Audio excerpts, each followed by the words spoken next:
Hello and welcome to this video. Today I'll teach you how to make a table in Excel and remove it again if needed.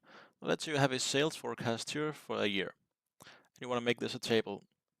You will simply hover over everything. Then you go over to Table, right here, Format as Table.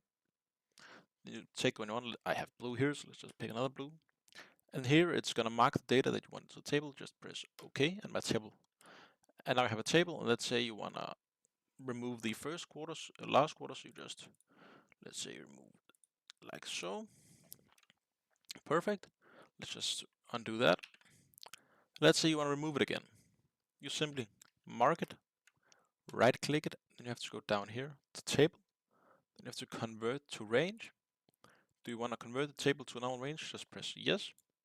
And now it's normally in, and the colors are going to stay. And the easiest way to fix that is by hovering over all the text, and then over colors, take no fill, and it's going to remove all the colors. That is how you make and remove a table in Excel. Thanks for watching. Don't forget to like and subscribe.